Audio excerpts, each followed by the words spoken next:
I never told my daughter who I really was. And maybe that was my mistake. She grew up seeing me as someone ordinary, someone who lived quietly, wore the same old shoes, cooked simple meals, and saved every coin like it was gold. She never knew the world I had once walked in, the decisions I made, the strength I carried in silence. But that night when I entered her house, not as a mother, but as a maid, everything changed. What I saw behind those marble walls shattered the image I had held of her all my life. And what I discovered about love, pride, and the cruel distance success creates broke me in ways I still can't explain. Let me tell you how I got there. Let me tell you who I became. For most of my life, I believed that love was enough. That if you raised your child with honesty, kindness, and patience, the world would reflect that same kindness back. I was wrong. I raised my daughter with dreams, small ones at first. I taught her to read, to work hard, to never depend on anyone. And she did. She grew into someone strong, ambitious, confident. But somewhere along the way, she lost the part of her that used to look back. Years passed. She built her own life, her own family, her own world that didn't include me anymore. The phone calls became shorter, the visits more formal, and every time she spoke, I could hear the distance like a wall slowly rising between us. Then one day I found out where she lived. A new home, expensive area, shining cars lined up on driveways like trophies. I stood outside one afternoon, just watching from across the street. I told myself I was proud. I told myself this was what I always wanted for her, to have more than I ever did. But the truth burned quietly inside me. I realized she had built a life where I no longer fit. Weeks later, I saw an online post. A housemaid needed for a private residence. Discretion required. The address was the same street. At first I laughed. Life has a cruel sense of humor. But the more I stared at that ad, the more something inside me began to whisper, maybe this is your chance. I don't know what came over me. Maybe curiosity, maybe pain. That I decided to go. Not as a mother, not as someone hoping to be welcomed, but as a stranger who wanted to see how her own blood treated someone with nothing. So, I prepared. I took out my oldest clothes, the ones with fading color and soft, thinning fabric. I wore worn-out shoes that barely held together. I tied my hair back simply, left my face bare, and carried a small bag that spoke of ordinary struggle. When I looked into the mirror, I almost didn't recognize myself. I looked like someone forgotten by life. And maybe that's exactly what I had become. The next morning, I arrived at the house. The gates were tall, metallic, polished enough to show your reflection. The kind of gates that don't open for everyone. I rang the bell once. My heart beat slowly, painfully. When the door opened, I saw everything I had both feared and expected. Luxury, perfection, silence. The kind of silence that doesn't comfort, it judges. I was led inside. Marble floors, chandeliers that glimmered like captured stars. Walls so white they made you afraid to breathe too close. And then I saw her. She walked in, graceful, confident, wrapped in elegance. But her eyes, they didn't stop at me. They looked through me. For a moment, I thought she might recognize me. But no, she didn't. Not even a flicker. I was just another woman looking for work. She spoke politely, professionally, asked about cleaning, cooking, timing. I answered softly, keeping my voice steady, hiding every piece of myself that might sound familiar. At the end, she nodded. You can start tomorrow.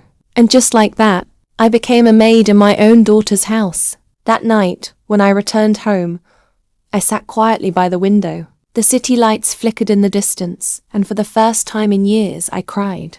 Not because I was hurt, but because I had seen something I didn't want to see. There was no warmth in her eyes, no trace of the little girl who used to run to me after school, clutching her drawings like treasure. She had become someone the world would admire, and a mother would no longer recognize. Still, I told myself this was only the beginning. Maybe I was wrong.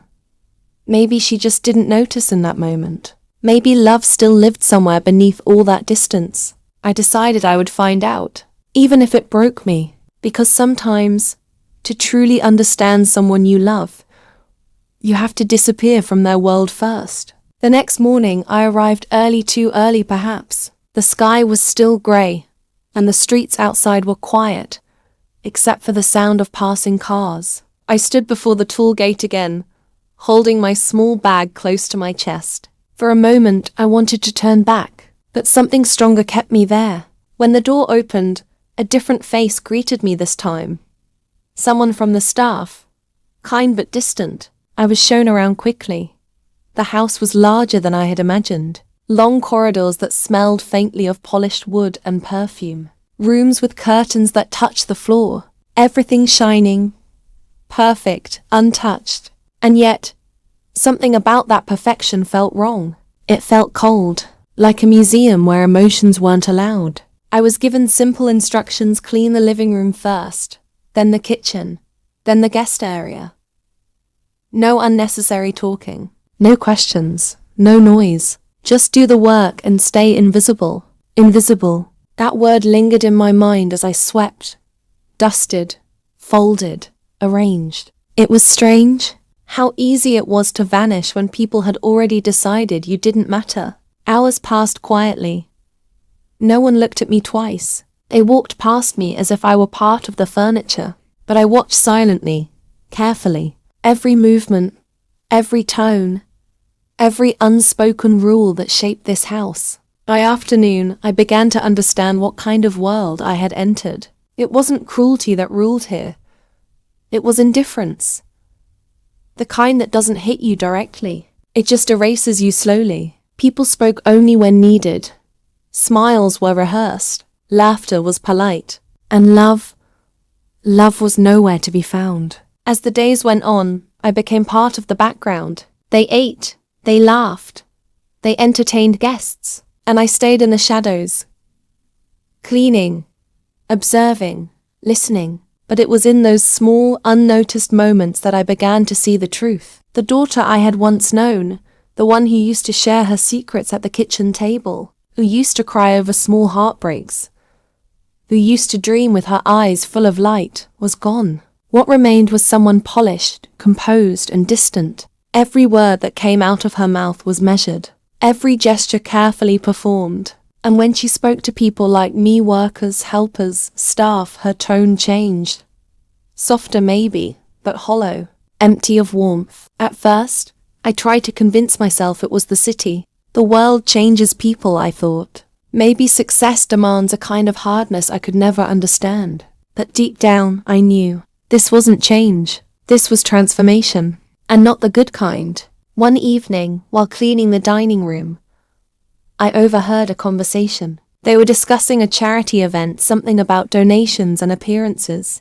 I stayed quiet, pretending to dust the furniture. Then I heard it. She doesn't really need to come. She wouldn't fit in anyway. It took me a few seconds to realize. They were talking about me. I froze. My hands trembled slightly, but I kept cleaning. They laughed softly, polite, refined laughter that hurt more than insults ever could. And in that moment, something inside me cracked. Not from anger, from disappointment. I had given everything I had to build a future she could be proud of. And here I was standing in her house, sweeping the floor. She walked on, hearing her speak about me, as though I were an inconvenience. I wanted to scream, to tell her who I was, to remind her of every night I stayed awake just so she could sleep without worry. But I didn't. I just kept wiping the table, hiding the storm inside my chest. Because I had promised myself one thing. I wouldn't break the illusion. Not yet. Days turned into weeks. I watched her world unfold, one routine at a time.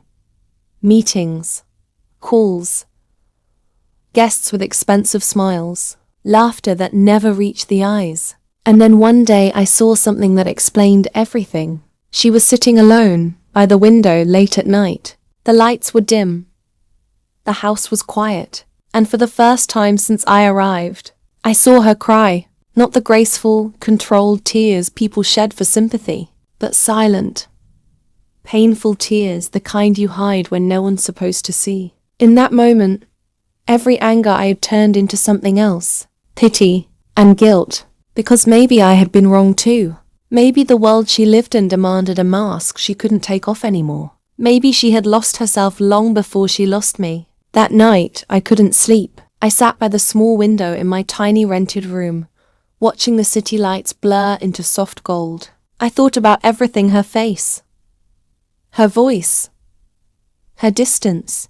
Maybe this wasn't just about her forgetting me. Maybe it was also about how I had let her go too easily. I remembered all the times I told her, be strong, be independent, never rely on anyone. And she listened. She built walls so tall that even love couldn't climb them anymore. I had taught her how to survive, but not how to stay human. The next morning, when I entered the house again, something felt different. The silence wasn't just heavy, it was tense. People were whispering, doors opening and closing faster than usual. Something had happened. I didn't know what, but I could feel it, and I had no idea that what I was about to discover would destroy whatever was left of the image I had built of her. Because sometimes the truth doesn't hurt you from the outside. It lives quietly in the walls you built yourself, and when it breaks everything. The air inside that house felt heavier that morning. You could feel it the moment you stepped in. Something was wrong. The voices were quieter, the movements sharper, the silence louder. I didn't ask. I simply kept working, pretending not to notice. But deep inside, my heart had already begun to brace itself. By afternoon, I found out. A conversation, half whispered behind closed doors. A few words caught between footsteps. That was all it took. There were problems, serious ones. The kind of problems that money hides but can't fix. Debt, reputation, image. Everything that looked perfect from the outside was slowly falling apart within. And suddenly, I began to see it all differently. The coldness, the distance, the endless pretending. Maybe all of it was a shield, fragile, desperate and lonely. Still, it hurt, because no matter how broken she was, she had built those walls herself, and she had built them high enough to keep me out. That evening, I was asked to stay longer than usual. There was a gathering.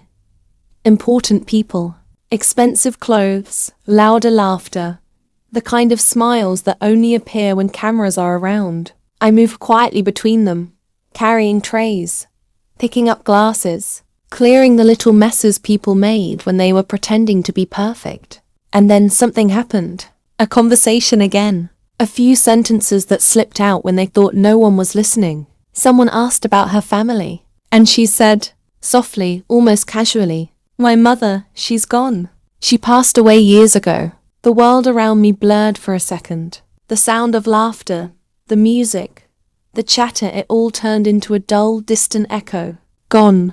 Dead. That was what I had become in her world. A ghost she had buried to make her story look cleaner. I don't remember how I kept standing. I don't remember how I kept working. All I remember is the weight of those words pressing against my chest like stones. When the guests finally left and the house fell quiet again, I stood alone in the kitchen, staring at my trembling hands. That was the moment I knew. Whatever love I had been holding on to all these years had already died long before that night. I could have left right then, walked out the door and disappeared forever. But I didn't, because sometimes love doesn't know when to stop hurting. I stayed for a few more days. I worked silently, just like before.